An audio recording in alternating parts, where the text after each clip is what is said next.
ado, I would introduce our first speaker, Dr. Chen. So she's probably the newest member in our multidisciplinary neuro-oncology team. So she came to US in 2019, correct me if I'm wrong, after finishing her neuropathology fellowship at Washington University. She's now an assistant professor at Department of Pathology and Microbiology, and quickly become an essential member of our multidisciplinary team. So it's great to have her open up the talk by giving us a summary or update of the so-called C-impact non on CNS tumor classification. Hey, Dr. Chen, all yours. Thank you, Dr. Zhang, for the nice introduction. And can you see my screen correctly? Can you still see my screen now? That's the wrong one. Yes. So, you should switch to the other one. Oh. Yeah, you probably should switch to the other screen. This? The display settings should drop down a swap screens. If you hit that swap screens, we should be able to just see the slide that you're currently on. Oh, swapped it again.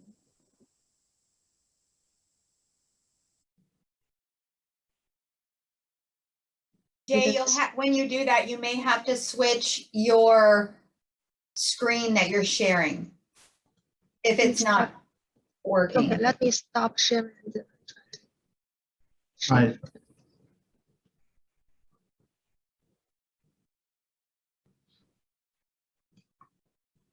That's better. Looks great. Okay.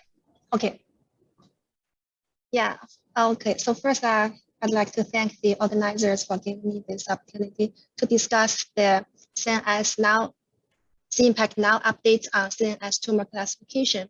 I'll start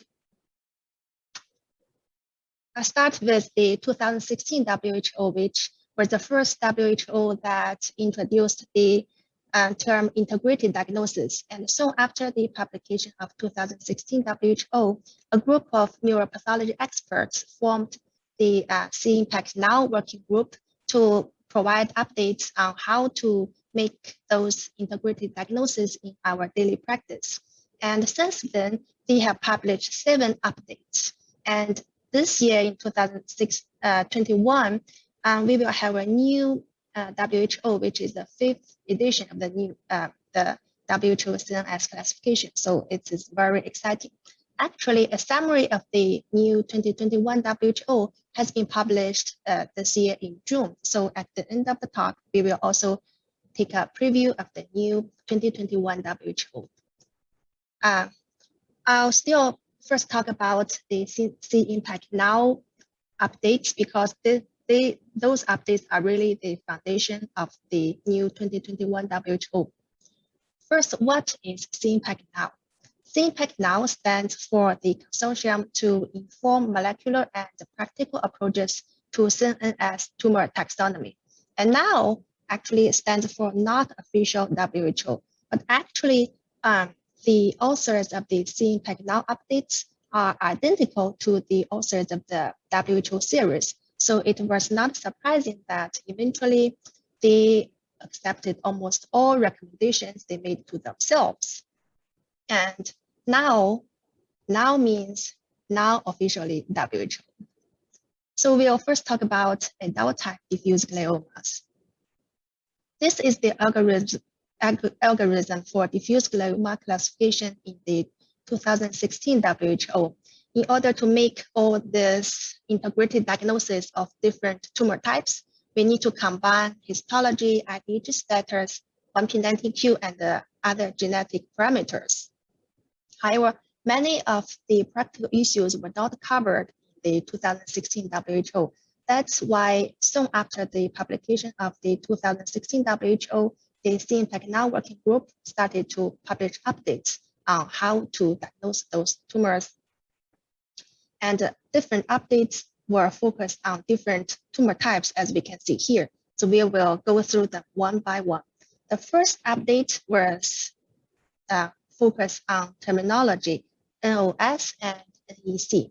NOS stands for not otherwise specified. That means when the molecular testing was never performed or the testing was performed, but the assay did not work. For example, if we have a diffuse diffuse glioma that morphologically looks like an oligodendroglioma, but we could not do immunostains to test for IDH mutation, or we could not do FISH to test for 1p19q co-deletion, then we could not call it an oligodendroglioma, IDH mutant and 1p19q co-deleted. Instead, we can only call it oligodendroglioma NOS. On the other hand, NEC means not elsewhere classified. This means the molecular testing was performed and the results are available. However, those results are still not allow us for a specific WHO diagnosis. For example, if we have a glioma that morphologically looks like an oligodendroglioma, we did immunostain, but we could not detect IDH mutation. And we did FISH, but we could not get a 1p19q co-deletion. In this scenario, we have to call the diffuse glioma NEC, which is a descriptive diagnosis because diffuse glioma is not a WHO diagnosis that is listed in the WHO.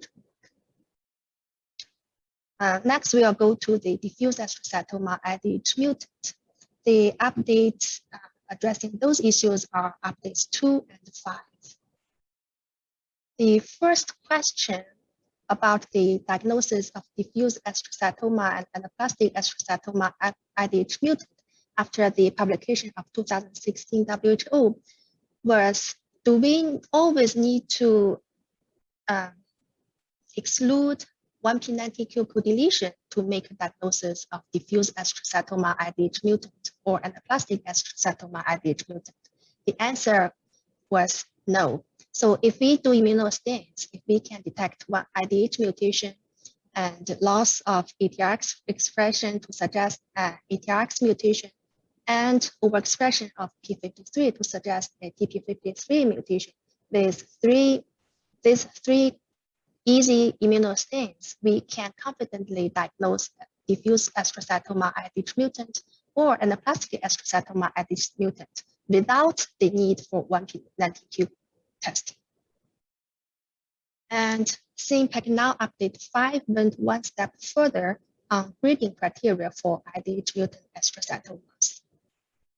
The recommendation, the major change is on astrocytoma IDH mutant grade 4. So histologically, we can only call astrocytoma grade 4 if we see microvascular proliferation or necrosis. However, based on the recommendations by the CIMPAC now update 5, even when the tumor is IDH mutant astrocytoma, even in the absence of microvascular proliferation or necrosis, if we can detect CDKN2A homozygous deletion, CDKN2B homozygous deletion, then this feature can be used as a molecular feature to call it grade 4. So this is a big change for the diagnosis of astrocytoma IDH mutant grade 4. And next, we'll move on to the glioblastoma IDH wild type. The papers addressing this issue are updates 3 and 6. CIMPAC now update 3 is the first paper that introduced the term diffuse astrocytic glioma IDH wild type with molecular features of glioblastoma WHO grade 4. This is a pretty lengthy diagnosis. What it says is, in an IDH wild type diffuse astrocytic glioma, even the histological grade looks low grade, looks like grade 2 or grade 3, if we can detect one of these 3 molecular features, we can still call it grade 4 tumor. And these 3 molecular features are EGFR amplification, combined whole chromosome 7 gain and whole chromosome 10 loss, and third promoter mutation. And then on this topic, CIMPAC now update 6 went one step further because it decided to not use the lengthened term recommended by update 3. Instead, we will call all those tumors directly glioblastoma IDH wild type. So which means the criteria for glioblastoma IDH wild type would be an IDH wild type diffuse astrocytic glioma with microvascular proliferation or necrosis or one of or more of the following molecular features of glioblastoma. And again, these three features are third promoter mutation, EGFR gene amplification, and +7 minus 10 chromosome copy number changes. So we will go to talk about pediatric type diffuse high-grade gliomas. Most common pediatric type diffuse high-grade gliomas are diffuse midline glioma H3K27M mutant, which was a new entity introduced in the 2016 WHO. Those tumors are often localized in the midline structure, as we can see here in the brainstem, and morphologically they look like astrocytoma. And by immunohistochemistry, we can detect the mutation in H3K27M. In the 2016 WHO, it states that the H3K27M mutation occurs exclusively in diffuse midline gliomas within brain, which means in the brain, if we can detect this antibody, we don't need to think about the morphology at all. We can directly call it diffuse midline glioma H3K27M mutant, which is a grade 4 tumor. However, it was only 2 years after the publication of 2016 WHO, people realized that actually the word exclusively in the 2016 WHO was incorrect. Why? Because H3K27M mutation have been reported in some other well-circumscribed gliomas like pilocytic astrocytomas and ependymomas. So those should not be called a grade 4 diffuse midline glioma. Therefore, in 2016, the CIMPAC now update 2 put a new definition for diffuse midline glioma H3K27M mutant, which means so the tumor must be diffuse, which means it should be an infiltrating glioma. It should not be a well-circumscribed glioma like pilocytic astrocytoma. So the tumor first need to be diffuse. The second, it need to be in the midline structure. And third, it should be a glioma. And fourth, of course, very important, it should have this H3K27M mutation. So this clarification make the diagnosis criteria for diffuse midline glioma H3K27M mutant very clear. Next, we'll go to the pediatric type diffuse low-grade gliomas. The paper addressing this issue was the update 4, and the recommendation is those type of tumors should be classified based on the molecular alterations in MIP, MIP-L1, FGFR1, BRAF V600E, and other MAPK pathway alterations. And later in the new 2021 WHO, the top 2 tumors are grouped together into diffuse astrocytoma MIP or MIP-L1 altered, and the lower 4 tumors are grouped into diffuse low-grade glioma MAPK pathway altered. And the last CIMPAC now update, the update 7, was focused on ependymal tumors. So the recommendation is to separate ependymomas by anatomic site. In the 2016 WHO, we only had 5 types of ependymal tumors.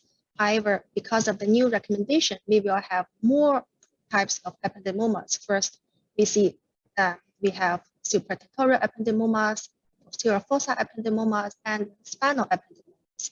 And at each anatomic site, we will further subclassify those tumors based on the molecular alterations, for example, based on C11 or 95 fusion or YAP1 fusion. Okay, last we will also take a brief preview of the new 2021 WHO based on the summary that was published in June. One big change in the new 2021 WHO is division of diffuse gliomas into adult type and pediatric type. As we can see here, we have adult type diffuse gliomas, which only contains 3 tumor types this time. We have astrocytoma IDH mutant, and then oligodendroglioma IDH mutant and 1p93q deleted, and glioblastoma IDH wild type. And pediatric type tumors, we have pediatric type diffuse low-grade gliomas and pediatric type diffuse high-grade gliomas, as we discussed before. Another big change is we will be grading within types, so there will be no more anaplastic. It means in the past, in the 2016 WHO, we used to call tumors like diffuse astrocytoma IDH mutant or anaplastic astrocytoma IDH mutant. However, in the new classification system, we will only call those tumors astrocytoma IDH mutant. And then within this tumor type, we will grade them as grade 2, 3, 4 based on their histological and molecular features. Same thing happens to oligodendroglioma. There's no more anaplastic and oligodendroglioma. We will call all the oligodendrogliomas as oligodendroglioma, IDH mutant, and one genetic co-deleted. And then within this tumor type, we will grade them as grade 2 or grade 3 based on the morphological features. And the same rule will apply to all the other tumors in the new system. Another change is we will going to use Arabic numerals instead of Roman numerals, as you may already realize here. So the reason for that is all the other organ systems have been using Arabic numerals, and Chen was the only system that were using Roman numerals. And then finally, in the 2021 WHO, we decided to join the other organ systems. We are going to use Arabic numerals, and we're not going to use Roman numerals. And the reason is because the Roman numerals you can very often cause typographical errors. For example, the Roman numerals 2, 3, 3, and 4 are very easily to be mistaken for one another. So to reduce the typographical errors, we decided to use Arabic numerals.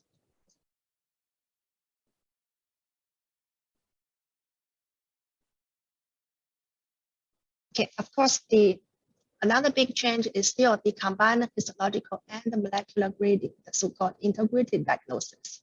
One biggest change is glioblastoma will only be reserved for adult type IDH wild type diffuse gliomas, which means there will be no more pediatric type glioblastoma and there will be no more IDH mutant glioblastoma. So glioblastoma IDH wild type can be diagnosed if there is microvascular proliferation or necrosis or third promoter mutation or EGFR gene amplification or +7, -10 chromosome copy number changes. We can see the top two are the histological GBM and the bottom three are molecular GBM. But in the new system, we are going to combine all this and we are going to call the glioblastoma IDH wild type. And same thing happens to astrocytoma IDH mutant grade 4. Instead of using the classic microvascular proliferation and necrosis as the morphological criteria for grade 4 tumor, we will also use CDKN2A or B homozygous deletion as one of the molecular features to define a grade 4 astrocytoma IDH mutant. Also for the ependymomas, we also are going to classify them first by anatomic site, as we can see here, supradictorial ependymomas, posterior foci ependymomas, spinal cord ependymomas. And then at each anatomic site, we are going to use the histological and molecular features to further define them. This was the recommendation by the CMA, now updated. So yeah, anyway, so there are lots of changes on the way. And the clinical implications of the new classification system would be, of course, those biologically and molecularly defined entities will have better characterized natural history. And this system will enable clinicians to have a better understanding of the prognosis and optimal therapies for patients. And eventually, it will also allow more homogeneous populations of patients to be enrolled into clinical trials. These are my references. Thank you for your attention. I will be happy to take questions after the at the panel discussion later. Thank you. All right. Thank you very much, Dr. Chen, for your talk. I mean, I have to say it's hard for me to keep up with all the updates these days. Yeah, I know. Yeah, that's why. I'm here to help you. Good. Yeah, that's what the multidisciplinary team is for. Yeah.